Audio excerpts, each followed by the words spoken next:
Dear seekers of the unknown, before we plunge into the abyss, don't forget to subscribe and turn on notifications. Only then you will receive our dark whispers in the dead of night.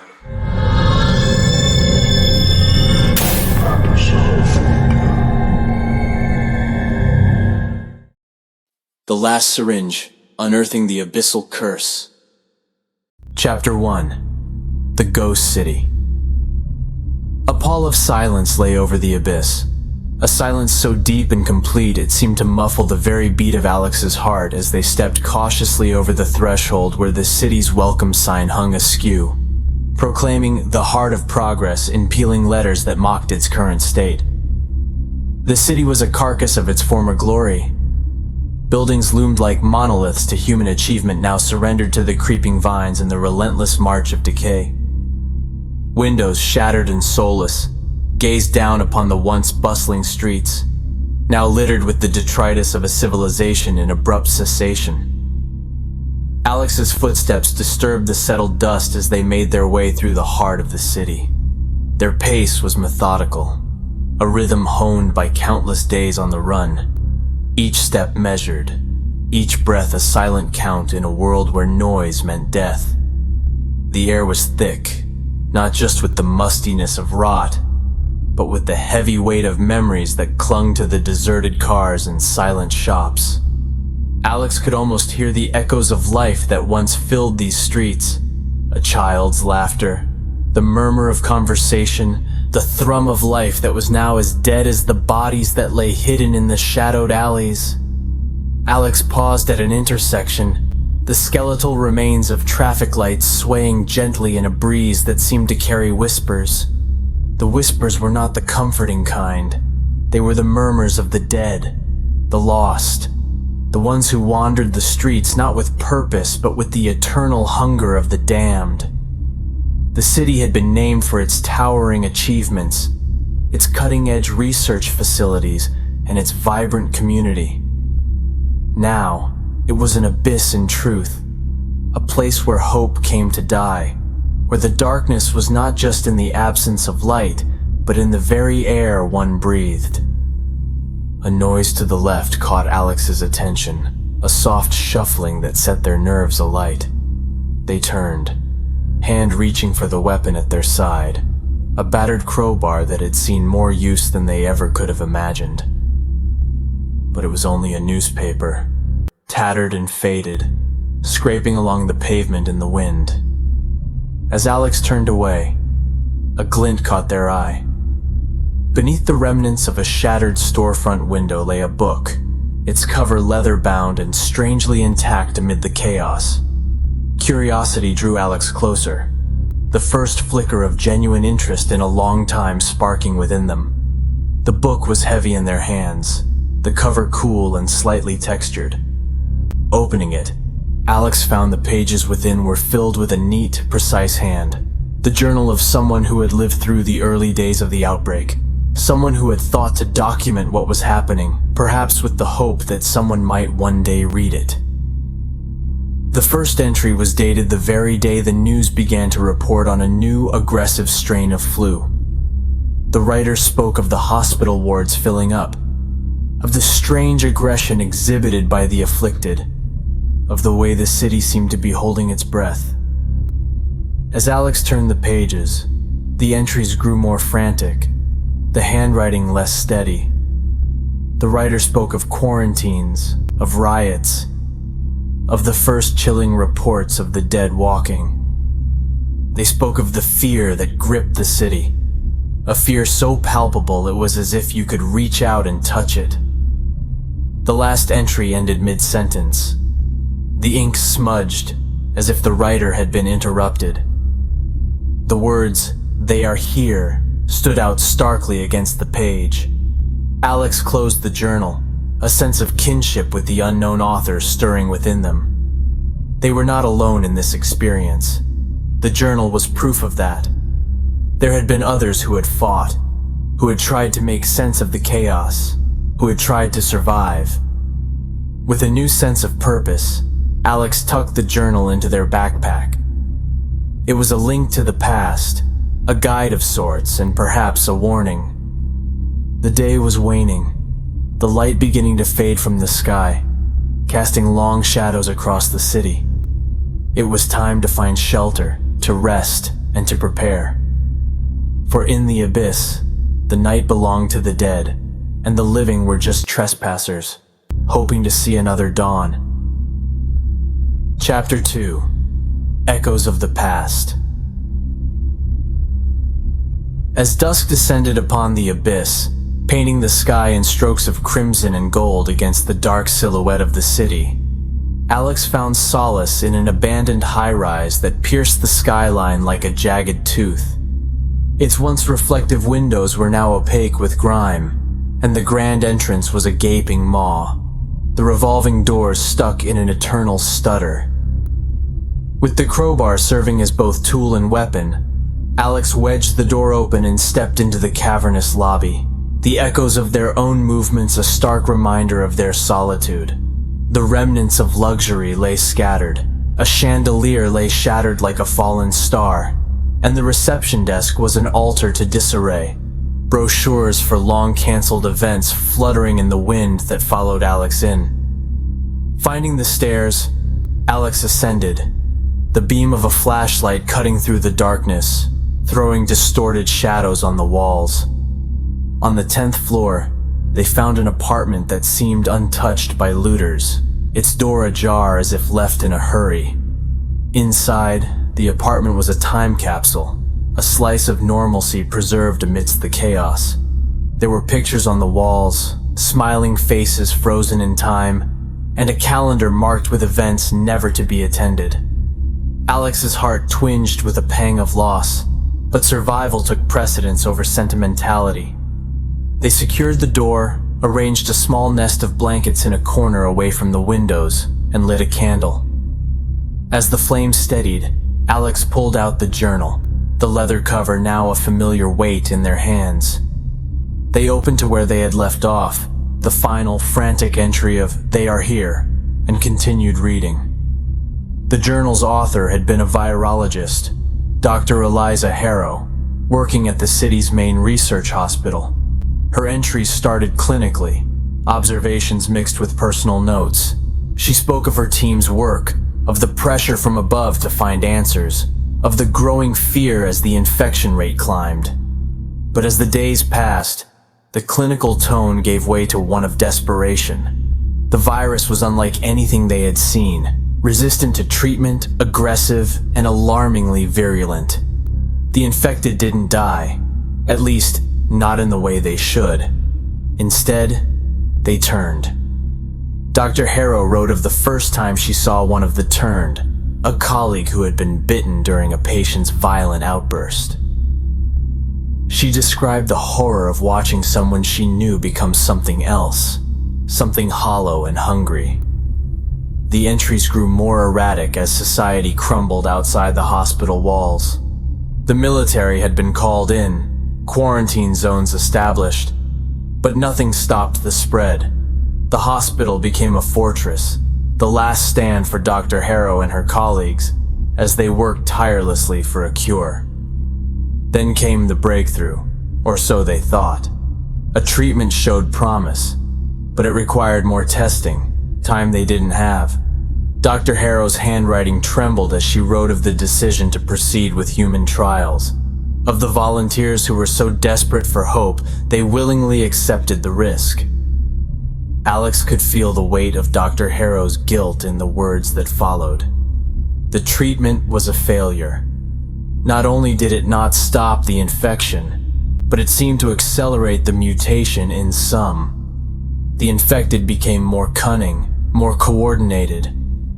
It was as if they were learning. The journal's pages were a descent into madness as the situation deteriorated. The hospital was overrun. The military pulled out, and the city was left to fall. Dr. Harrow and a handful of others locked themselves in the lab, continuing their work even as the power flickered and supplies ran out. The final entries were a mix of scientific jargon and personal reflections. Dr. Harrow mused on the nature of the virus, on humanity's role in its own downfall, and on the concept of hope in a world where death was no longer an end, but a beginning of something worse. The last page was different from the others, a single paragraph with an air of finality. We've failed. Not just my team, but all of us. We played with nature, with life and death, and we've unleashed our punishment. If anyone finds this, know that I'm sorry. We were trying to save us all. There's a safe in my office, in the hospital. The code is September 3rd, 19. Maybe you can find something in there, something to make a difference. Good luck. The candle flickered, casting a warm glow over the chilling words. Alex sat back, the journal resting in their lap. Dr. Harrow's last entry was not just a conclusion, but an invitation. An invitation to continue the search for answers, for redemption. Outside, the night was alive with the shuffling of the undead, a stark contrast to the stillness within. But within Alex, there was a new restlessness, a determination that had been awakened by the echoes of the past. Tomorrow, they would venture to the hospital, to Dr. Harrow's office. The hope for a cure, for a solution, lay in the balance. As sleep finally claimed Alex, their dreams were a tapestry of memories and possibilities, woven together by the threads of Dr. Harrow's tale. Chapter 3: The Sanctuary. Dawn broke over the abyss with a grudging light that seeped into the corners of the apartment where Alex had spent the night. The city awoke, not with the sounds of hustle, but with a haunting silence that was punctuated only by the occasional distant scream or the growl of the roaming dead. Alex stirred, the journal of Dr. Harrow lying open beside them. The final entry from the previous night lingered in their mind, a heavy thought that refused to be shaken off. Today, they would make their way to the hospital, to the office of a woman who had tried to stop the end of the world. They packed swiftly, the journal now a precious cargo among the scant supplies in the backpack. The crowbar, their constant companion, was checked for sturdiness before being slid into its makeshift loop on the bag's side. Before leaving the sanctuary of the apartment, Alex paused at the window, surveying the streets below. The undead were sparse at this hour, meandering aimlessly, their grotesque forms casting long, twisted shadows. It was now or never. The hospital wasn't far, but in a city like the Abyss, distance was measured in more than miles. It was measured in risk, in the silent count of one's heartbeat, in the number of close calls one had with death. The streets were a treacherous maze, and Alex navigated with a mix of memory and instinct. They avoided the main roads, where the undead were known to congregate, and took to the alleys, climbing over debris and squeezing through gaps in fences. As they moved, Alex's thoughts turned to the journal's earlier entries, to the days before the outbreak became an apocalypse. Dr. Harrow had written of the sanctuaries, places of supposed safety where people gathered, seeking protection and community. Alex remembered those days with a bitter clarity. The initial reports of illness, the government assurances, the slow realization that the world was tipping into chaos. They had been one of the many who sought refuge in the sanctuaries, only to find that fear and suspicion could rot a community from the inside just as surely as any disease. The sanctuaries had become prisons, then tombs. Trust had evaporated as quickly as the provisions, and the walls meant to keep the infection out had instead kept the terror in. When the sanctuaries fell, it was to internal strife as much as to the assault of the undead. Shaking off the memories, Alex focused on the present. The hospital loomed ahead, a hulking structure of concrete and glass that had once symbolized healing and hope, but now stood as a testament to despair. The military presence was long gone. their barricades nothing more than trampled relics in the grass. The front doors of the hospital were barricaded from the inside, a futile effort by those who had made their last stand there. Circling to a side entrance, Alex found a way in through a service door that had been pried open. Inside, the hospital was a warren of darkened hallways and ransacked rooms. The stench of death was overpowering, and the silence was oppressive. Guided by the flashlight's narrow beam, Alex made their way to the main directory, fingers tracing the maps until they located the virology department. It was on the 4th floor in the west wing, a journey upwards into the heart of darkness. The elevator was, of course, out of order, and the stairwell door was jammed. It took a few solid hits with the crowbar to gain entry, and then Alex was climbing, the echo of their own footsteps a constant companion.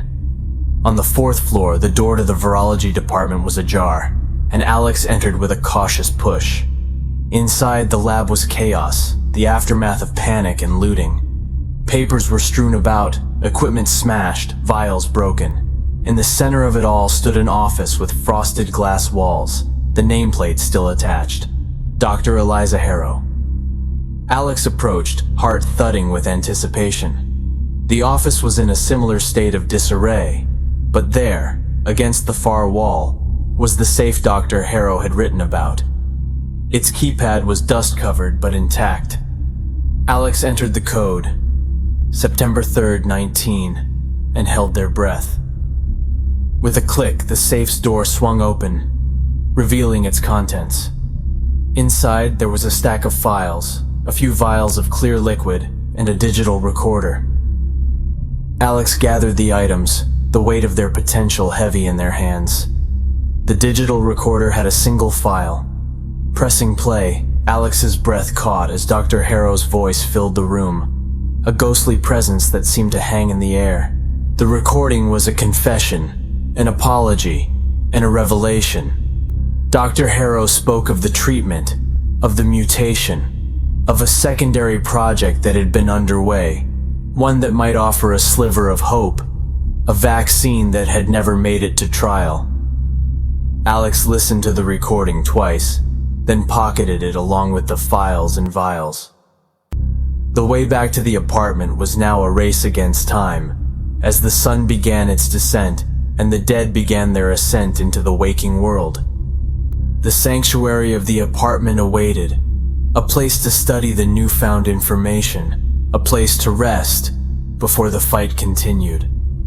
For now, Alex had hope, a dangerous thing in a world like this, but the only thing that could keep the darkness at bay. Chapter 4: The Lurkers. Back in the relative safety of the apartment, the sun dipped below the horizon, casting the world into a murky twilight. Alex sat against the cold wall, the contents of Dr. Harrow's safe spread out before them. The digital recorder lay silent now, its message offering as much a promise of salvation as it did a burden of knowledge. As night took its full grip on the abyss, Alex could not shake the feeling of being watched. It was a sensation that had crept up on them several times since entering the city. A prickling on the back of their neck, a shadow out of place, a silence a little too thick. The lurkers, as Alex had come to think of them, were different from the other zombies. They didn't lunge with gnashing teeth and grasping hands.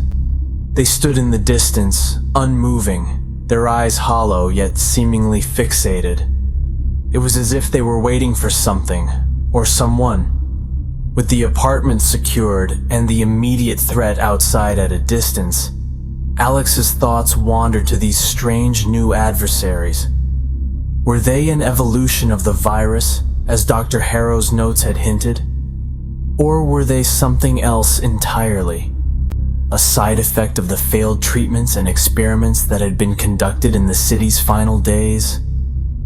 The files from the safe were a mix of research notes, trial data, and personal logs. They told a story of desperation, of a scientific community racing against the clock. There were successes and failures, breakthroughs and setbacks, and there were ethical lines crossed in the name of progress. One file in particular stood out. It was a study on the behavioral patterns of the infected, a side project that Dr. Harrow had seemed particularly troubled by. The subjects, once human, showed signs of advanced neural activity post-infection, activity that should have been impossible given the degradation of the brain tissue. Alex's mind raced with the implications. If the virus, or the treatments, had somehow heightened the cognitive functions of the infected, even in a rudimentary way, it could mean that the lurkers were capable of more than mere predation. They could be capable of planning, of communicating, of setting traps. The sound of glass shattering in the distance snapped Alex out of their reverie. It was followed by a chorus of those all-too-familiar moans. The dead were active tonight, more so than usual. It was then Alex noticed the faintest of movements from the corner of their eye, just outside the window. A lurker stood there, its face obscured by the darkness, but its presence was unmistakable. It didn't move to enter or attack. It simply stood, watching. Alex's hand instinctively went to the crowbar, but they knew better than to engage without cause. Instead, they watched the lurker in return, trying to discern any hint of intelligence, any glimmer of the person it once was. But there was nothing, only the empty shell of a human form and the creeping dread that came with it. Hours passed, and the lurker remained. When the first light of dawn began to filter through the broken city, it receded into the shadows, as if the light itself was anathema to it. Alex was left with a new sense of urgency. The lurkers were a variable they hadn't counted on, a potential threat that could not be ignored.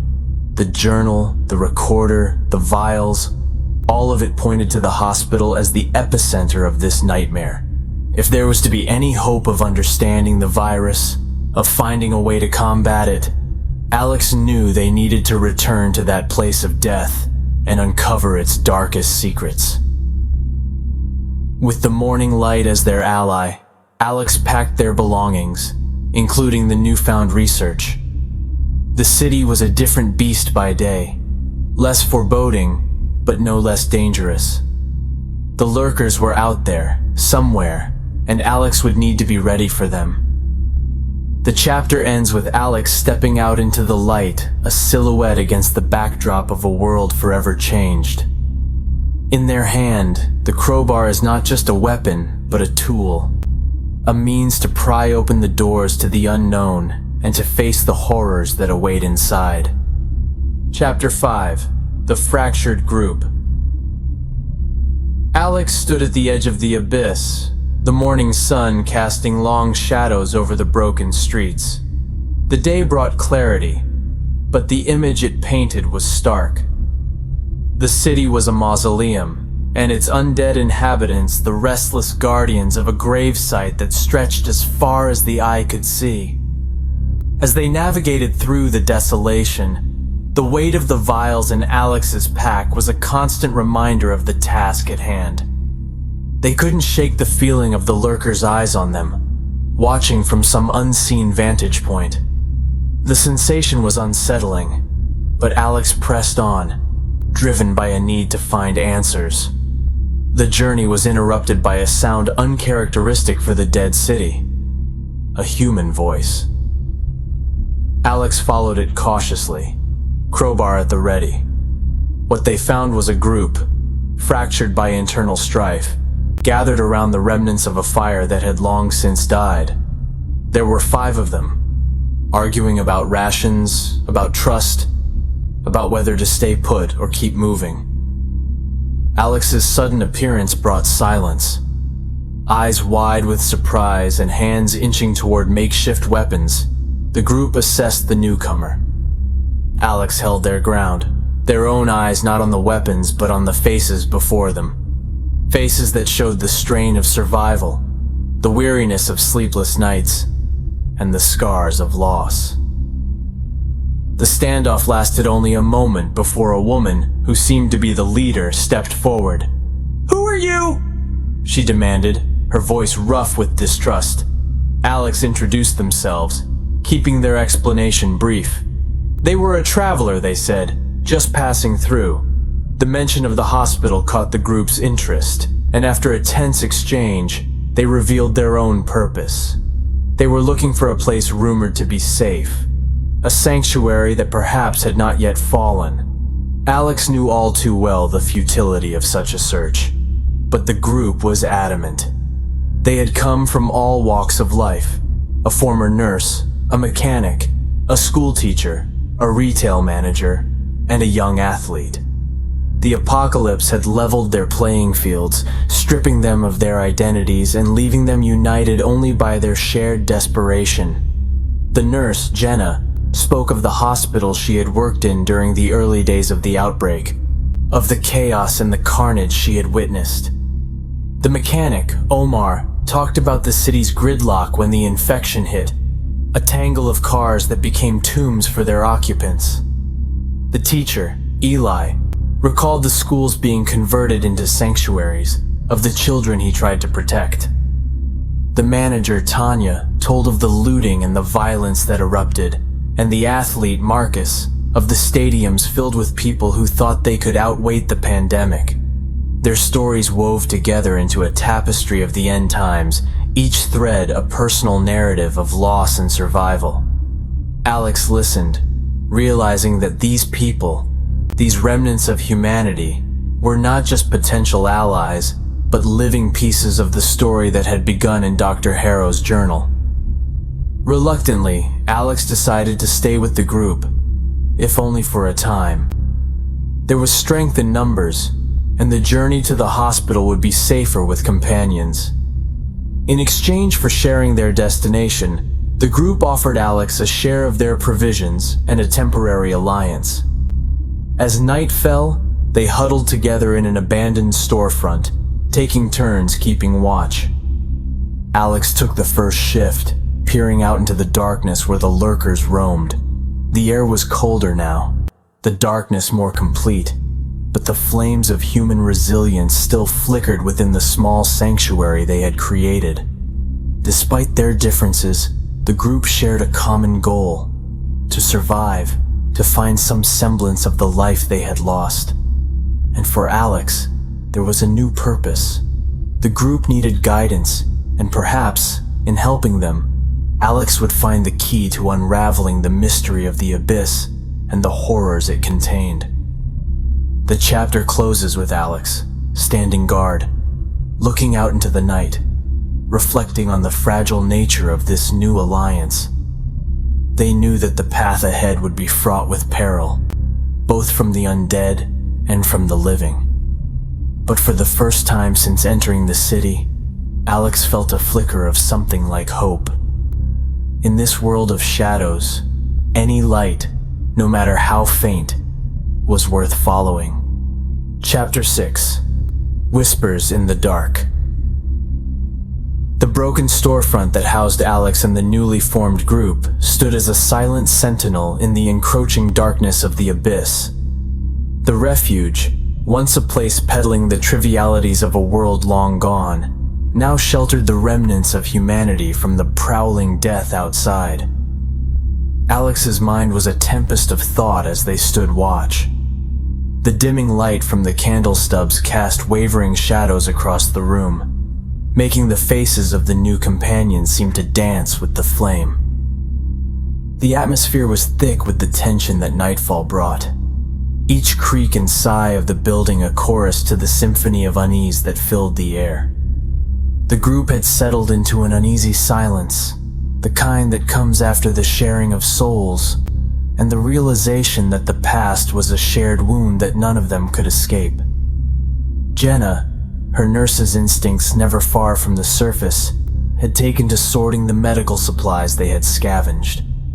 Omar was fiddling with a radio, hoping to catch a signal in the static. Eli was scribbling in a notebook, his hands steady, but his eyes lost. Tanya and Marcus were checking the barricades, a wordless dance of security and fear. It was Marcus who heard it first, the faintest whisper. At first, he dismissed it as the wind, or perhaps the stirrings of his own overactive imagination. But then Tanya heard it too, a sibilant susurrus that seemed to slither through the cracks in the walls. The whispers grew louder, a babble of voices that spoke in tones both pleading and menacing. The group gathered close, their faces etched with fear as the reality of their situation set in. They were not alone. Whether it was the madness of their own minds or something far more sinister, they could not tell. Alex felt the hairs on the back of their necks stand on end as they strained to listen. The voices were indistinct, but they carried with them an emotion that was unmistakable. Desperation. Alex motioned for quiet, a plan forming in their mind. They whispered instructions to the group, a strategy to secure the room and to prepare for what might be coming. If the voices were indeed from outside, from the undead or other survivors, they needed to be ready for confrontation. Omar's radio crackled to life at that moment, a burst of static that made them all jump. And then, as suddenly as it had begun, the whispering stopped. The silence that followed was almost as terrifying as the voices had been. The group looked at each other, questions in their eyes, but no words on their lips. Alex checked the barricades themselves, finding no breach, no sign of entry. They returned to the group, shaking their head. It was a mystery with no immediate answers, and the only course of action was to remain vigilant. The group decided to move. Staying put after the night's eerie event felt like tempting fate. They packed quickly, extinguishing the candles and leaving the shadows to reclaim their space. As they moved through the city, the streets empty, and the sky beginning to lighten to a pre-dawn gray, the event of the night before hung over them like a shroud. The whispers had felt almost personal, as if calling out to each of them specifically. Eli theorized quietly to Alex that perhaps the virus had found a way to tap into their fears, to communicate through some unknown means. Jenna shuddered at the thought, her medical training providing no comfort against such an unnatural idea. Alex kept their thoughts to themselves, the seed of suspicion planted firmly in their mind. The lurkers, the whispers, the unnerving intelligence that seemed to be manifesting in the undead. It was all connected somehow, and the key to that connection lay in the hospital, in the research that Dr. Harrow had left behind. As the first light of dawn crested the horizon, the group found a new place to rest, an old library with sturdy doors and few windows. It was a fortress of knowledge in a world that had all but forgotten the meaning of the word. Here they would rest, regroup, and plan their next move. The whispers in the dark had unsettled them, but they also strengthened their resolve. The answer to the riddle of the abyss was close, and they would find it together. The chapter ends with Alex looking over the slumbering forms of their companions, the journal from Dr. Harrow's safe clutched in their hand. The whispers had been a warning, a harbinger of the challenges to come. But within the pages of the journal lay hope, a hope that Alex was determined to cling to, no matter what darkness whispered in the night. Chapter 7. The Journal's Secret. The musty scent of old books and the silence of the library provided a stark contrast to the chaos of the world outside. The group had taken refuge in the reading area, with its high ceilings and once majestic windows now boarded up, allowing only slivers of the new day's light to intrude. Alex, with the journal open in their lap, had been quiet since they returned, consumed by the revelations found within the worn pages. The entries that Dr. Harrow had penned were not just clinical observations, but contained coded messages, hidden within the text for someone who knew to look. The group watched Alex with a mix of curiosity and concern. Jenna approached first, kneeling beside them. "What is it?" she asked, her voice low. "What did you find?" Alex looked up, their eyes holding a new urgency. Dr. Harrow knew more than she let on in her recordings. There's a pattern here, in her entries. Dates, numbers, seemingly random observations. They're coordinates and formulas, pieces of a puzzle that we were meant to put together. The group gathered around as Alex spread out the pages, pointing to the hidden messages they had uncovered. It was a map, a guide that led to something Dr. Harrow had been working on in secret, something beyond the failed cure that had been their official focus. "The whispers last night," Eli murmured, his gaze moving from the journal to Alex. "Do you think it's connected?" "It might be," Alex admitted. "If there's one thing I've learned, it's that nothing in this new world is a coincidence." As the day wore on, the group worked together to decipher the coded messages. Omar's mechanical mind was adept at spotting patterns, while Jenna's medical knowledge helped translate the more scientific references. Tanya and Marcus fortified their temporary sanctuary, ensuring they would be safe as they worked. The final piece fell into place with a series of numbers that matched a book reference code, leading them to a hidden compartment in the library's reference section. Inside, they found a small, dust-covered drive marked with Dr. Harrow's initials. With anticipation thick in the air, Omar managed to power up an old computer and inserted the drive. The group huddled around the flickering screen as files loaded, revealing a trove of Dr. Harrow's work. Research notes, video logs, and something labeled simply as synthesis. The video logs were a window into the past, showing Dr. Harrow in her lab, her face drawn with exhaustion, but her eyes burning with a fierce determination. She spoke of a synthesis process, a potential way to not only halt the virus, but reverse it. She hypothesized that the key lay in the unique biology of those immune to the virus, an anomaly that had appeared in less than 1% of the population. "But we need time," Dr. Harrow's voice cracked with emotion on the video. "And we need someone who is immune. If you're seeing this, and you know, then you know what to do." The group looked at each other, the weight of the discovery heavy upon them. An immune person was as rare as hope in the abyss, and yet without one, the synthesis was nothing more than a scientific curiosity. "We need to find someone," Jenna said, her voice firm. "There has to be someone out there who survived without turning." The decision was made to send out a call. Omar set to work on the radio, using parts from various devices to boost the signal. They crafted a message, a beacon for any who might be listening, any who might be the key to turning the tide against the virus. As night approached, they transmitted their call into the void, repeating it until the words became a mantra of hope and desperation. Outside, the undead roamed, and the whispers returned, a low murmur beneath the crackle of the radio.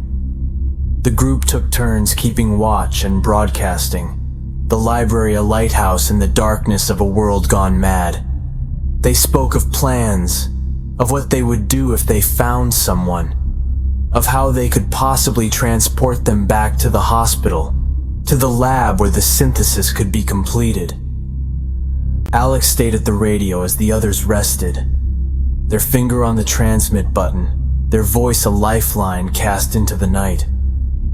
The whispers grew louder, more insistent, and for a moment, Alex thought they heard a response. A voice among the static, faint but unmistakably human. They leaned in, adjusting the frequency, trying to catch the words. And then, clear and strong, a voice broke through the whispers, the static, the night. "This is Samuel. I'm here. I'm immune." The words hung in the air, a declaration, a miracle, a new chapter in the story of the Abyss. Alex called the others, and together they listened as Samuel spoke again, his location distant but reachable. Chapter 8. The Forsaken Ones. The transmission had ended, but its echo rang through the library with the promise of a new dawn. Samuel's voice, a beacon of hope in the pervasive gloom, rekindled a fire in the group's weary hearts. The coordinates given by Samuel placed him in a distant part of the Abyss, an area that had once been a quaint suburb, now overrun by twisted foliage and the ever-present undead. Preparations were made swiftly. Backpacks were loaded with supplies. The vials containing the possible precursor to a cure were secured, and makeshift weapons were distributed.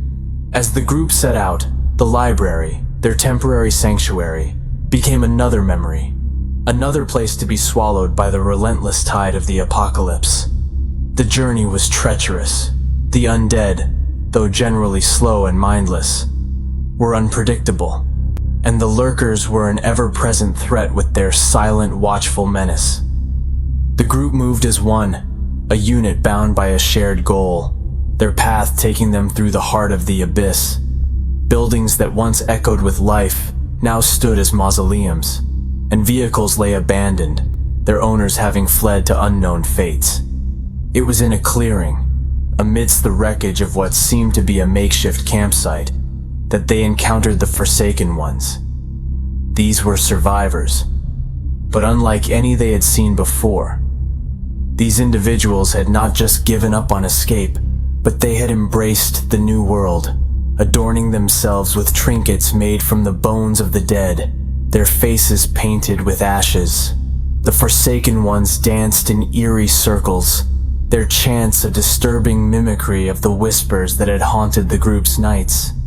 They regarded Alex and the others not with hostility, but with a detached curiosity, as if they were viewing them from a great distance. Jenna whispered under her breath, her earlier confidence faltering in the face of this macabre display.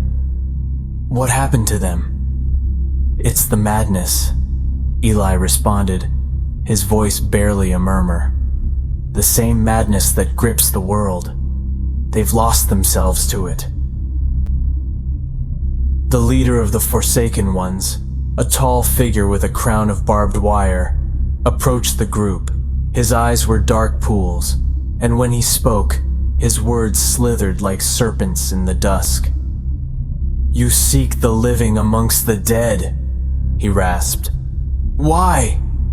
Alex stepped forward. "We're looking for someone who might help us all. Have you seen him?" The Forsaken leader tilted his head, considering. Then, with emotion, he beckoned them to follow. They were led to a building that was less ravaged than the others, its door marked with symbols in what looked like dried blood. Inside, they found a shrine of sorts, an altar to the virus, to the transformation it wrought. And there, tied and gagged, was a man, Samuel. The group sprang into action. Tanya and Marcus subdued the Forsaken guards while Omar and Eli rushed to free the captive. Jenna checked him for injuries, finding none. Samuel was unharmed, if a little shaken. "Why did they take you?" Alex asked, as they made a hasty retreat from the Forsaken camp. "They believe the immune are touched by the virus. Sacred somehow," Samuel explained, his voice hoarse. "They wanted to worship me, or sacrifice me. I wasn't about to stick around to find out which." The journey back was a race against the setting sun, the Forsaken Ones' chilling chants echoing behind them. As night descended, the group took shelter in a boarded-up convenience store, taking stock of their situation. Samuel was the key they had been searching for, but the revelation of the Forsaken Ones was a stark reminder of the virus's reach, not just of the body, but of the mind. The world had not only been overtaken by the undead, but by madness and the decay of civilization itself. The group sat in a circle, their faces illuminated by the flicker of a single candle, as Samuel recounted his story. He had been a lab technician before everything fell apart, his immunity discovered by chance when he was the only one in his team to survive an outbreak at their facility. As they listened, the weight of their mission became ever more apparent. Samuel was not just a man, he was a symbol of hope. a living testament to the possibility of a future. Alex is watching over the sleeping forms of their companions, their gaze lingering on Samuel. The Forsaken Ones had shown them the abyss of the human psyche, but Samuel, his breathing steady in the dark, was a beacon guiding them away from the edge. Chapter 9. The Compound. The night had passed with a restless unease, the group taking turns on watch, wary of both the Forsaken Ones and the undead that prowled outside. By the break of dawn, a palpable sense of urgency propelled them forward. With Samuel in tow, they set their sights on the hospital, the stronghold of their last hope. The cityscape was a gauntlet, each street and alley a potential ambush point, each shadow a hiding place for the horrors that now ruled the abyss. They moved stealthily, avoiding the main roads, cutting through backyards and over fences, the suburban dreamscapes now twisted labyrinths of survival. As they neared the hospital, the presence of the lurkers became more pronounced. The creatures stood at a distance, their silent vigil unsettling in its discipline. Alex couldn't help but feel the weight of their gaze, a calculating, cold assessment from creatures that should be incapable of such things. The hospital loomed ahead, its facade a gaping skeleton, the windows like dead eyes staring back at them. The main entrance was a no-go, swarming with the undead, a moaning mass that sent shivers down their spines. Omar pointed out an alternative, a service entrance used by the staff in better times, now a potential secret passage into the bowels of the building. It was a risk. The narrow corridors would offer little room to maneuver should they encounter resistance, but it was a chance they had to take. With Samuel between them, the group infiltrated the hospital, the stench of death and decay a tangible thing, clawing at their nostrils and threatening to overwhelm their senses. The halls were a maze, the signage mocking in its normalcy, directing them to departments that no longer offered care but danger. They found the compound, a secured lab within the hospital that had been Dr. Harrow's domain. The security system was still operational, a surprising island of electricity in a sea of darkness. The code from the journal granted them access, and they filed in, sealing the door behind them. The lab was a stark contrast to the chaos outside. It was organized, clean, the equipment still in place as if waiting for the scientists to return and resume their work. The group spread out, searching for anything that could aid in synthesizing the cure. Samuel found it first, a cryostat containing vials of a substance labeled anti-serum prototype.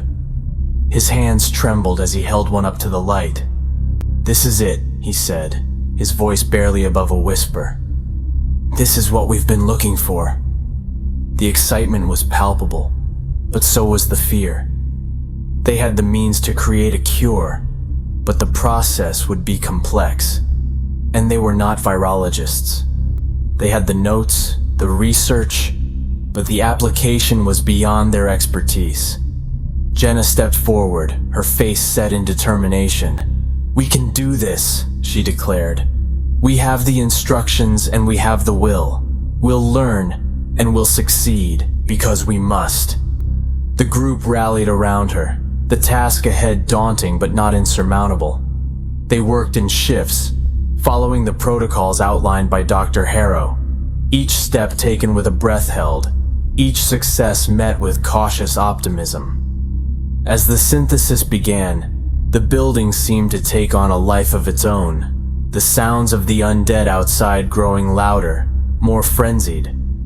The lurkers congregated, their numbers growing, their silent stares now fixated on the compound as if they sensed the turning tide within. Alex is looking out through a crack in the security shutters, the lurker's eyes reflecting back the faint light from within the lab. There was a sense of being on the cusp of something monumental. A cure, a battle, a revolution. The abyss, with all its shadows, watched and waited as the group stood on the brink of altering the course of the apocalypse. Chapter 10. Through the Gauntlet. The first light of dawn had yet to touch the sky when the group began their most perilous endeavor yet. The anti-serum prototype needed to be synthesized in larger quantities, and for that, they required more of the base compounds, which were stored in a lab on the other side of the hospital complex. They gathered in the dimly lit compound, maps of the hospital's layout spread across a table. The route to the lab was a snaking path through what was once the heart of the facility, now a domain of the dead. Alex felt the weight of leadership pressing upon them as they traced the route with a steady finger. Samuel's knowledge was key. He remembered the lab's security protocols and the storage systems. Jenna would be the one to handle the compounds. Her medical experience made her the obvious choice. Omar and Eli would support her, while Marcus and Tanya would take the rear guard, keeping an eye out for any threats. As they set out, the lurkers' presence was an ever-present shadow, their silent observation more menacing than any snarl or growl. The group moved in a tight formation, their footsteps a hushed echo in the vast emptiness of the corridors. The path to the lab was fraught with remnants of the past. A child's abandoned toy, a wheelchair overturned, a vending machine looted of its contents. The walls bore the scars of the outbreak, streaked with grime and blood, the air heavy with the scent of mold and decay. They reached the central hub, a vast open space with multiple corridors branching off like the limbs of some grotesque octopus. It was here that the undead congregated, drawn by some memory of life or perhaps by the lurkers' unseen influence. The group paused at the threshold, taking in the sight of the shuffling horde. There was no going around. The only way to the lab was through. Alex gave the signal, and they moved as one. The sound of their approach drew the attention of the nearest undead, who turned with jerking motions, their moans rising in a crescendo of hunger. The group did not slow, did not falter. They pushed forward, weapons at the ready. The confrontation was inevitable. The undead surged as the group breached their ranks, hands reaching, teeth snapping. Jenna and Samuel stayed focused on the path ahead, while the others formed a protective ring around them. Omar wielded a crowbar with grim efficiency. Eli brandished a fire extinguisher, its spray disorienting the attackers.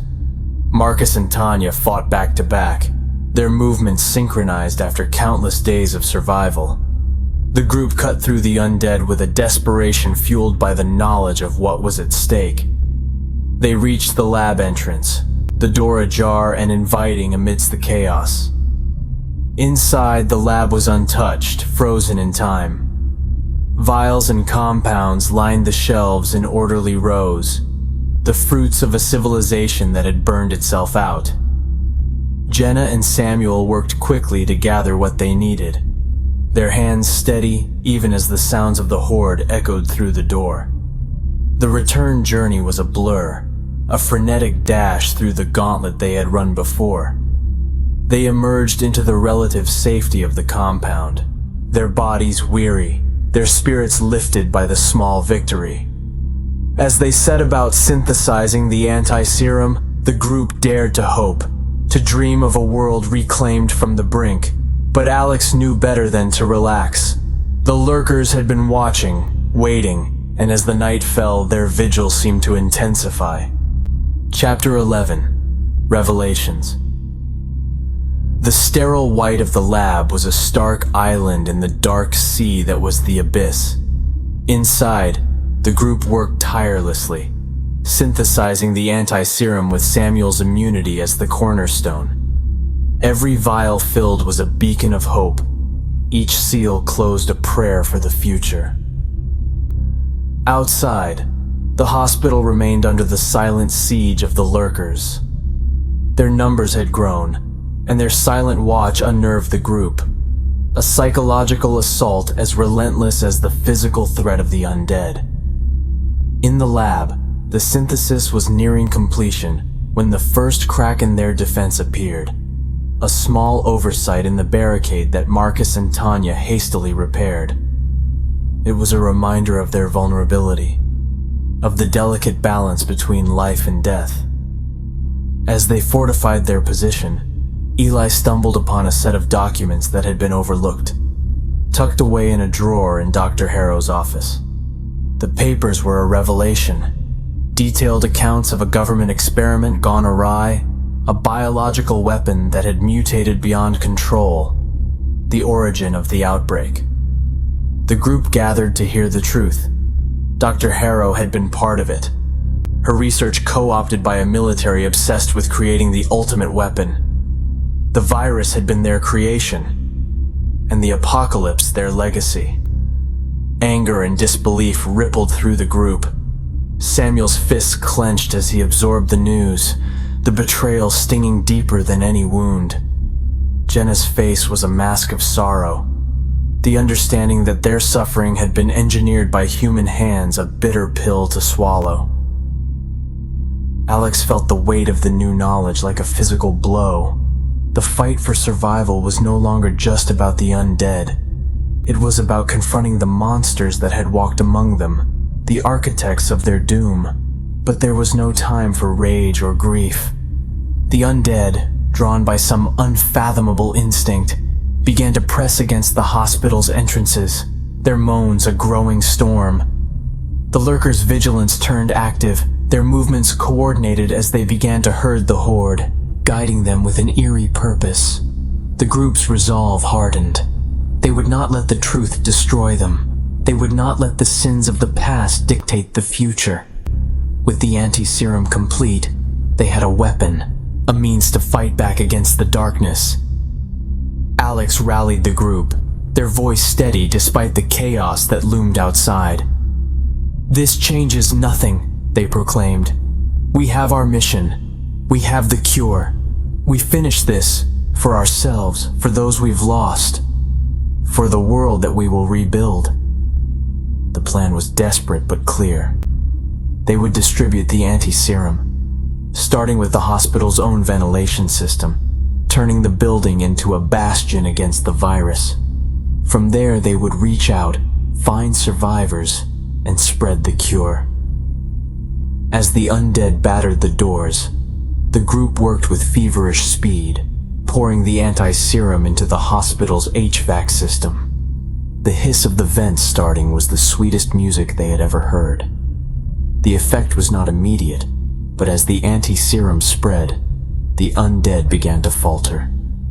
Their movements sluggish, their moans turning to whimpers. And the lurkers, their coordination crumbling, retreated into the shadows from whence they came. The group watched on the security monitors as the tide turned, as the undead began to collapse, the virus within them neutralized by the airborne cure. It was a miracle, a scientific triumph over the darkness that had consumed the world. But victory was not without cost. The documents Eli had found hinted at other facilities, other places where the virus had been developed. There was more work to be done, more battles to be fought. Chapter 12. The Turning. The hospital's courtyard was silent, a strange, still tableau under the gray morning sky. The ground was strewn with the fallen, the undead who had collapsed mid-stride, frozen in their final moments of cursed existence. The anti-serum had worked. The air itself had become a purifying agent against the plague. As the group moved through the courtyard, their steps were cautious, their eyes scanning for any sign of movement. But the only motion came from a gentle breeze that carried the faint, lingering scent of the anti-serum, a medicinal tang that mixed with the mustier odors of decay. Jenna paused by one of the fallen, her hand hesitantly reaching out to check for any remaining signs of the virus. The body was still, its skin cooling, the once ravenous eyes now dull and lifeless. The virus, it seemed, had been eradicated from this host. Eli kept a watchful eye on the perimeter, his notebook forgotten in his pocket as he surveyed the scene. "It's like a battlefield after the fighting has stopped," he mused, his voice a whisper. Omar and Tanya were already discussing the next steps, their conversation a mix of logistics and hope. They talked of finding more survivors, of replicating the anti-serum on a larger scale, of reaching out to any remaining pockets of humanity via the radio. Marcus stood apart, his gaze lingering on the hospital. "We can't just leave them here," he said, his voice carrying a new gravity. "We owe them more than that." The group agreed, and they set to work, moving the bodies with a reverence that had been denied to so many in the chaos of the outbreak. They used the hospital's chapel, a place once meant for solace and prayer, now a monument to those lost to the virus. It was during this solemn task that Samuel, who had been quiet since the revelation of the virus's origins, suddenly collapsed.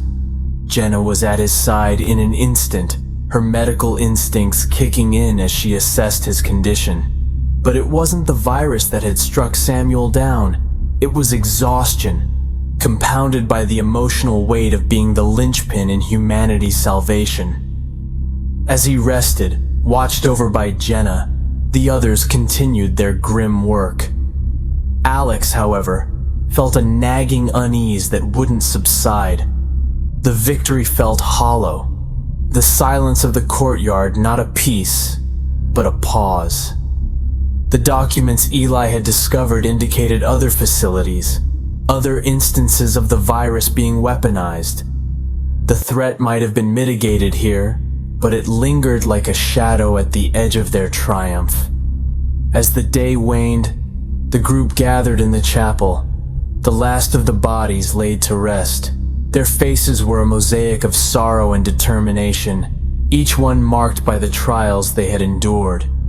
The radio crackled to life, Omar's handiwork paying off as a voice broke through the static.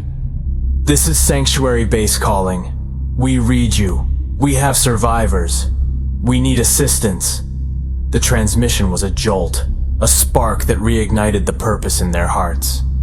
There were others out there, others who had survived, who needed the anti-serum, who needed hope. The group looked to Alex, their de facto leader, their anchor in the storm that had been their lives for so long.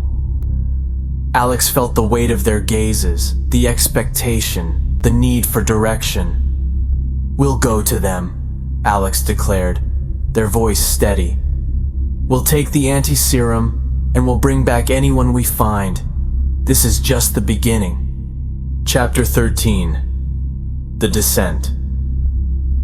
In the aftermath of their laborious task at the chapel, the group stood at the threshold of a new mission. The call from Sanctuary Base had injected a sense of urgency into their veins, a stark reminder that their fight against the darkness was far from over. As night enveloped the abyss, they planned their journey to Sanctuary Base. The route was plotted, a foray through the city's skeletal network of roads and alleys, a descent into the unknown pockets of civilization that clung to survival. Samuel, still pale but resolute, insisted on accompanying them.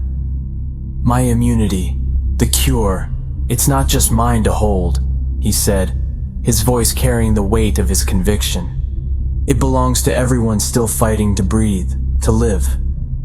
Before dawn broke, the group set out, their backpacks laden with vials of the anti-serum and the promise it held. The city was a different beast in the cover of darkness, its dangers amplified, its ruins more ominous. They moved with a silent efficiency, a unit bonded by shared trials. The undead were fewer now, their numbers diminished by the anti-serum's spread. But the lurkers remained, an enigmatic threat that watched from the shadows, their motives inscrutable. Alex led the group, their path lit by the beam of a flashlight, its glow a fragile bulwark against the enveloping dark. They traversed the deserted streets, the detritus of the old world crunching underfoot. reminders of lives interrupted, of a time when fear was not the constant companion of the day. Their journey took them deeper into the city, where the signs of struggle were etched into every corner, every facade. Here, the battle against the virus had been fierce, the will to survive etched into makeshift barricades and spray-painted messages of defiance. As they approached the coordinates given by Sanctuary Base, the radio crackled again, a voice tinged with static guiding them in. "Follow the signal," it urged. "We're here." Sanctuary Base was a compound nestled within the remnants of a park, its boundaries marked by reinforced fencing and watchful survivors. The group was met with cautious optimism, their arrival a sign that hope had not been in vain. Inside, the base was a hive of activity. Survivors from all walks of life worked together, tending to the wounded, rationing supplies, maintaining their pocket of civilization amid the ruins. Children played in the shadows, their laughter a sound alien and precious. The leader of Sanctuary Base, a woman named Grace, greeted them with a mix of relief and reverence. "We'd almost given up," she admitted. "But now, with you here, with what you bring, we can dare to hope again." They shared their story, the discovery of the anti-serum, the fall of the Abyss's undead horde. Samuel spoke of his immunity, of the role he played in the creation of the cure. The survivors listened, their eyes reflecting the flicker of the fires that burned around the compound, a mirror of the flickering hope within their hearts. The anti-serum was distributed, administered to those who had been bitten, those who teetered on the edge between life and death. And as the first rays of dawn touched the sky, those who had been lost to fever and delirium began to awaken, their eyes clearing, the virus retreating from their bodies. The group, exhausted but elated, watched as families were reunited, as tears of joy replaced tears of grief. They had descended into the depths of the abyss and emerged not just as survivors, but as saviors. But in the midst of celebration, Alex felt the pull of reality. The cure was a beginning, not an end. The documents from Dr. Harrow's lab were a map to other horrors, other battles. The virus had been stemmed here, but elsewhere, it continued to ravage, to claim lives. Chapter 14.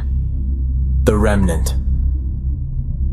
The newfound sanctuary hummed with a cautious vitality as the morning sun crested the horizon, its warmth doing little to dispel the chill of a world in ruin. Within the compound, the survivors greeted the day with a tempered joy, bolstered by the presence of the cure and the strangers who had brought new hope. But for Alex and the group, the glow of their success was overshadowed by the enormity of the task still at hand.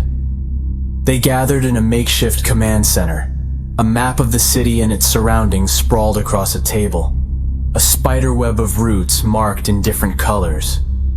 Each line represented a path to another potential stronghold, another place where the remnants of humanity held on.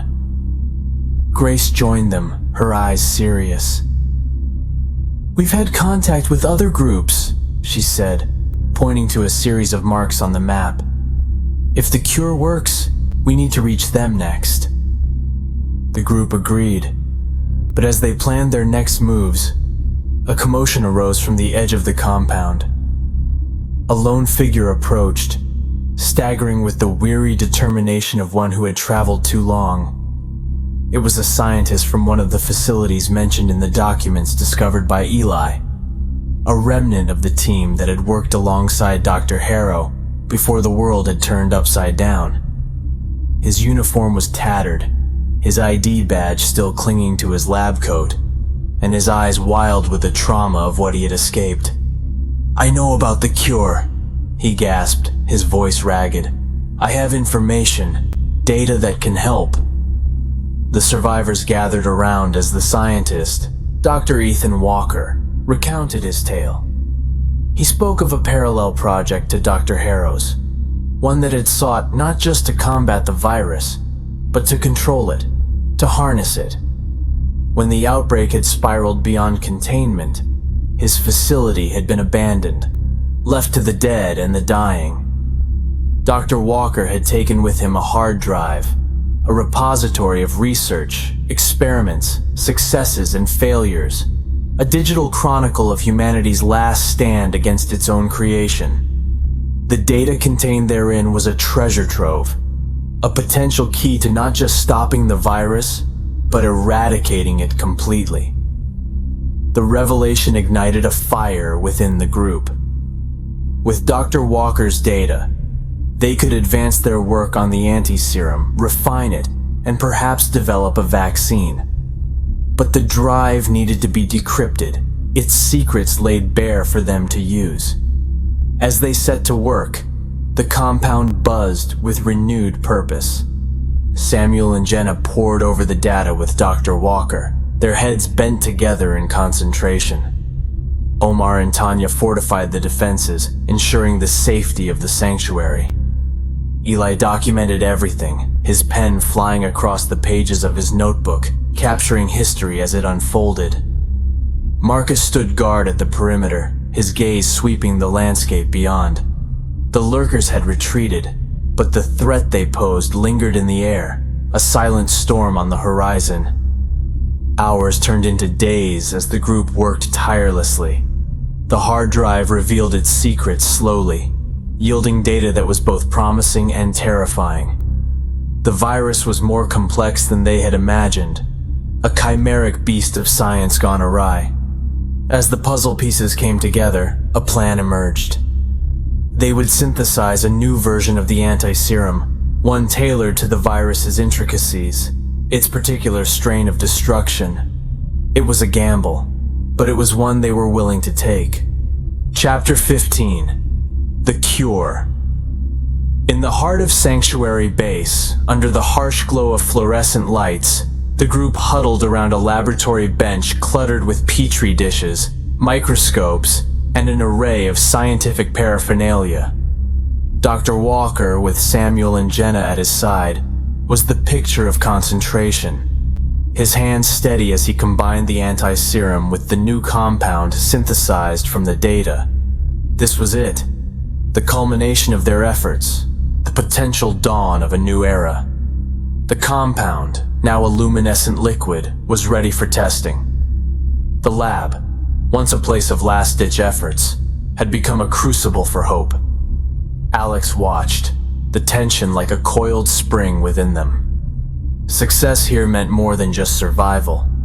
It represented the first steps toward restoration, toward a world where the living no longer cowered in the shadows of the dead.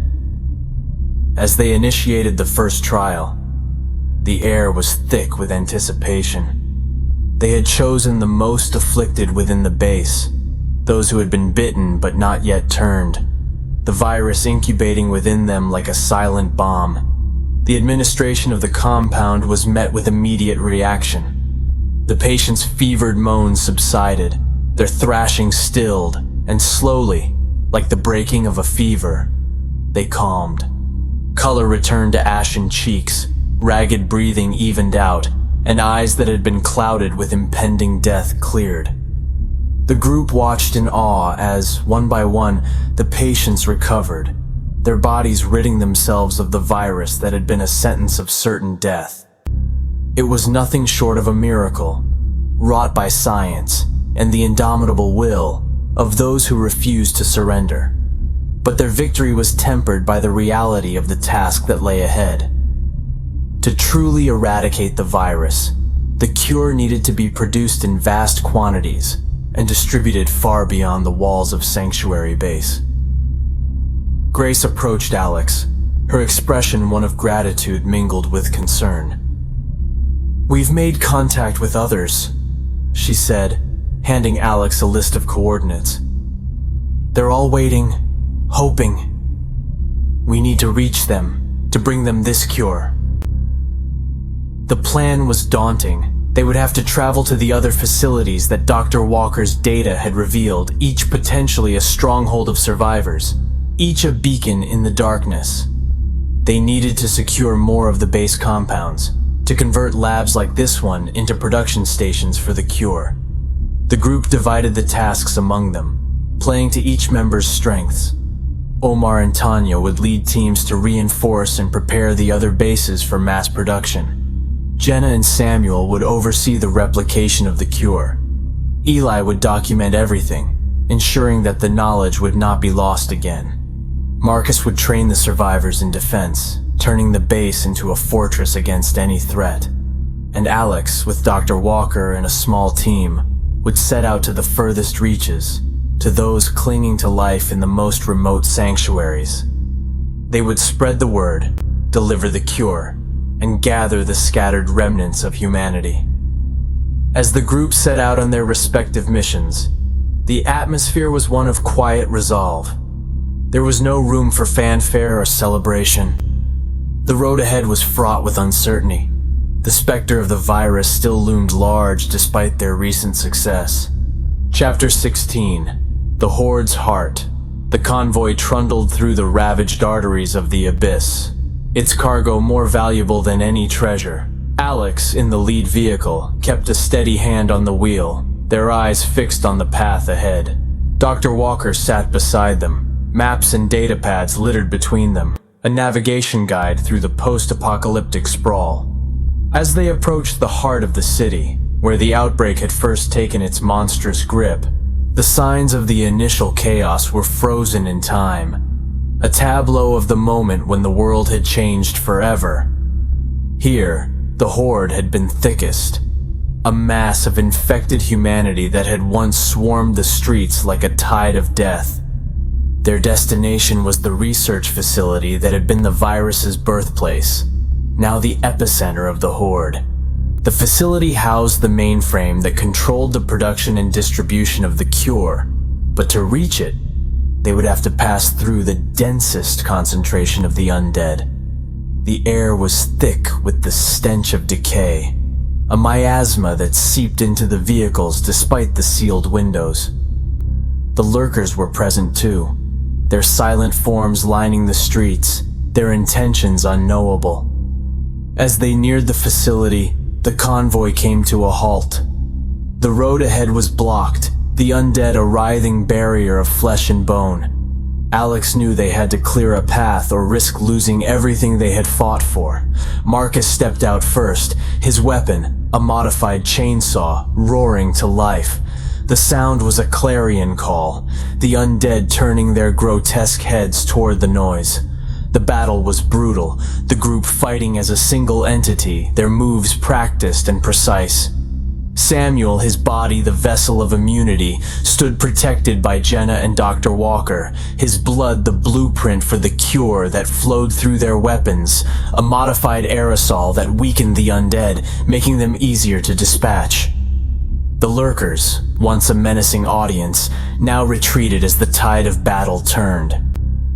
Alex wondered at their behavior, an anomaly that suggested a hive-like connection, their collective will disrupted by the anti-serum's presence. The path cleared, the group pressed on, reaching the facility's gates. The mainframe lay within, and with it, the chance to automate the cure's production, to send it coursing through the city's veins, a lifeline to the scattered survivors. The facility was a fortress, its defenses still active, the doors sealed, the windows resistant to their attempts at entry. It was Dr. Walker who found the way, a maintenance hatch that had been overlooked, leading into the heart of the building. Inside, the halls echoed with the silence of abandonment. The group moved toward the mainframe room, their steps measured, their weapons at the ready. The door was ajar, a sliver of darkness beckoning them forward. The mainframe room was a cavernous space, rows of servers blinking with a ghostly pulse of dormant technology. Alex approached the console, Dr. Walker guiding them through the startup sequence. As the systems came online, the building shuddered, a low hum growing as power was restored. Screens flickered to life, data streaming across them in a torrent of information. The cure's formula, its synthesis protocol, all of it ready to be unleashed. But as the process began, an alarm blared, the sound jarring in the stillness. They were not alone. From the bowels of the facility, the remnants of the horde, those not yet reached by the anti-serum, stirred, drawn by the noise and the light. The group braced for the onslaught, but the horde never came. Instead, the lurkers converged, their movements no longer hesitant, but deliberate. They entered the mainframe room, surrounding the group in a silent standoff. In a moment of unprecedented clarity, Alex understood. The lurkers were not there to attack, but to witness. They stood as sentinels, their eyes on the screens, on the cure that spelled the end of their existence. With the horde's heart beating its last in the lurkers' vigil, the mainframe worked its magic. The cure spread through the facility, out into the streets, a silent wave of salvation. Chapter 17: The Last Stand. The facility's walls, once a symbol of mankind's hubris, now resonated with the pulse of redemption. The group stood encircled by the lurkers, their collective gaze fixated on the screens, as if comprehending the finality of their fate. The anti-serum coursed through the city's veins, carried by the wind and the mechanical heartbeat of the mainframe. Outside, the last vestiges of the undead horde staggered, their movements sluggish, disjointed. One by one, they collapsed, the malicious grip of the virus relinquishing its hold, allowing them to find peace in the stillness of true death. In the command center, the atmosphere was electric with tension and expectation. Alex and the group were poised, ready to defend the heart of the operation against any last-ditch resurgence of the horde. But as the minutes ticked by, it became clear that the battle they had braced for would not come. The lurkers, the harbingers of the undead's presence, began to disperse, their silent vigil ending as they retreated into the lightning day. The group ventured out from the facility, their weapons lowered but not stowed, their eyes searching the horizon. The city lay still, a silent sentinel to the dawn of a new day. Here and there, the bodies of the fallen marked the path of the anti-serum's passage, a testament to its potency. At the base, the survivors had begun to emerge, their faces etched with the cautious hope of those who had seen the darkness and dared to dream of light. Children peeked from behind makeshift barricades, their curiosity a bright flame in the dim surroundings. Grace approached Alex, her expression a mixture of awe and solemnity. "You've done it," she said. "You've given us back our future." But the victory was not without its shadows. The lurkers' exodus was a poignant reminder of the cost of survival. They were the remnants of humanity, lost to the virus, and now left to find their own path in the aftermath of the apocalypse. The group took stock of their situation. The facility could serve as a hub for rebuilding, a center for coordination as they reached out to other survivors and began the arduous task of reconstruction. The cure had stemmed the tide, but the world was still a broken place, waiting for hands willing to mend it. Samuel, his role as the catalyst for the cure complete, turned to Jenna. "We have a lot of work ahead," he said, his voice steady with purpose. "The cure is just the beginning. Now, we rebuild." The survivors gathered around, their faces alight with the shared vision of the future. They spoke of farms and schools, of roads to be cleared and homes to be built. They spoke of laws and governance, of a society to be rekindled from the ashes of the old. As they planned, the sun climbed higher, its rays touching the desolate landscape with the promise of warmth and growth. The city, so long a tomb, now whispered of becoming a cradle for a new world. The fight for survival had ended, but the struggle for life, true, flourishing life, was just beginning, and Alex and the group were ready to lead the charge. Chapter 18. The Aftermath. The aftermath of the Anti-Serum's release was a period of tentative hope and somber reflection. The city, once a hive of horror and death, now lay in a profound silence, filled with the echoes of what had been and what could yet be. In the days that followed, the group, alongside the survivors of Sanctuary Base, ventured out into the broader cityscape. Their mission was no longer one of survival, but of salvage and renewal. Buildings that had stood as mausoleums to the fallen were now being repurposed as homes, as centers of community, as beacons of the new world they were striving to rebuild. Samuel, the once unwitting harbinger of the cure, worked closely with Jenna and the medical teams to tend to those recovering from the virus's effects. The anti-serum had done its work, but the scars left behind were not solely of the flesh. They were etched deep in the psyche of those who had endured the nightmare. Alex took charge of the scouting parties, mapping out the city, marking safe zones, and identifying resources. The task was monumental, but every cleared street, every secured building, brought them closer to reclaiming the city from the clutches of the catastrophe. Grace and Dr. Walker coordinated with other survivor enclaves, using the radio to reach out, to share knowledge, and to offer aid. The network of survivors grew daily, a tapestry of humanity coming together stitch by stitch. Amidst the labor and the toil, there was grief. Memorials sprang up throughout the city, small personal shrines and large communal ceremonies. They mourned for the world that was lost, for the loved ones gone, for the innocence and security that had been so brutally stripped away. But in mourning, there was also healing. The shared pain became a shared purpose. The collective loss, a collective resolve to forge a path forward, not just to survive, but to thrive. Marcus, once a lone warrior against the undead, now found himself a leader in community defense, teaching and training the survivors not just how to fight, but how to protect, to serve, to unite. Omar and Tanya, the duo that had once fortified sanctuaries against the onslaught, now used their skills to rebuild. They erected walls not to keep horrors out, but to hold new life within. Their constructions a testament to the enduring will to create and grow. Eli's chronicles became a history of their time, a record for future generations. His writings offered not just a narrative of the past, but lessons for the future. The knowledge that even in the darkest of times, light can be found and nurtured.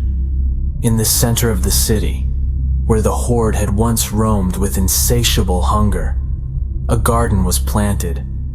It was a symbol of life, of sustenance, of the natural world reclaiming its place. The survivors tended to it with care. Each seed planted a promise to the future. Each sprout a defiance of the death that had once reigned. Chapter 19. The New Dawn. The rebirth of the city unfolded with the slow, steady pace of the sun rising after the longest night. The once desolate streets now echoed with the sounds of construction and the voices of children playing in the makeshift parks that had sprouted up amongst the ruins. In the heart of what had been the quarantine zone, the community gathered to mark the establishment of the New Dawn Council. It was a collection of leaders and volunteers from across the various enclaves, including Alex, Grace, and other key members of Sanctuary Base. They met in the open, beneath a sky that seemed impossibly blue after the grim clouds of the apocalypse. Samuel stood beside Jenna as they addressed the gathering, sharing their vision for the future. A network of self-sustaining communities, united for mutual support and defense. A future where knowledge and compassion were the currencies of survival, and where the lessons of the past shaped the foundations of tomorrow.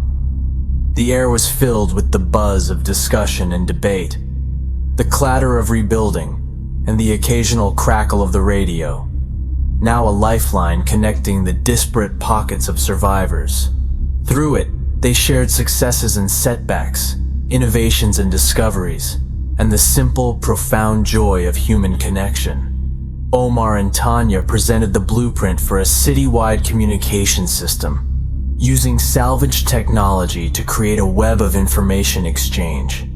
It was the digital heartbeat of the city, a pulse of data and dialogue that would keep them connected and informed. Marcus led the first class of the New Dawn Defense Corps in a nearby field, a group of volunteers from all walks of life who were learning not just how to defend their homes, but how to safeguard their new way of life. Their laughter and camaraderie were sounds of a community bonding, of walls breaking down and trust building up. Dr. Walker, who had once feared that his knowledge made him complicit in the world's end, now found a new purpose. He and other scientists worked together, not just on maintaining the cure, but on researching sustainable energy sources, on studying the regrowth of the ecosystem, and on ensuring that science would be a tool for healing rather than harm. Eli's documentation had become a manifesto of sorts, a guiding document that outlined the principles of the New Dawn: cooperation, sustainability, respect for life, and a vow to remember the cost of forgetting those tenets. In the evenings, the survivors gathered to share stories, to sing, to celebrate not just the day's work, but the simple act of being alive. Music, once a luxury, had become a staple of their gatherings, a melody of survival that was as vital as the food they shared. The garden in the city's heart was in full bloom, a riot of colors and scents that attracted bees and birds, a reminder that nature was healing alongside them. Children ran through the rows of plants, their joy a vivid affirmation of life's persistence. Alex, once the leader in the fight against the undead, found a new role in the council, one of many voices shaping the path forward. Their decisions were now about allocation of resources, education, healthcare, and the myriad other concerns of a society striving not just to exist, but to live. As night fell and the lanterns drifted away, Alex stood with the others, watching the points of light ascend. The new dawn was not a guarantee, it was a responsibility, a challenge, a promise to be kept every day. The world was theirs to shape, and they held it, not with the tight grip of fear, but with the open hands of hope. Chapter 20 echoes forward. The Festival of the New Dawn had become a cherished memory, a milestone in the journey of the survivors as they forged their future. The city, once a landscape of despair, now thrived with the bustle of life, a testament to what could be accomplished when humanity united for a common cause.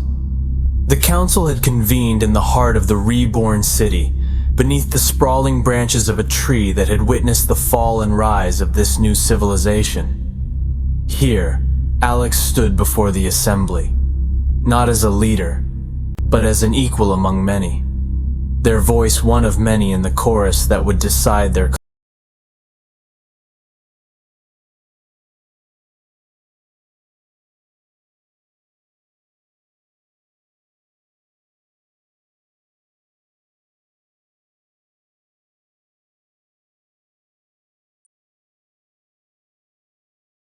for each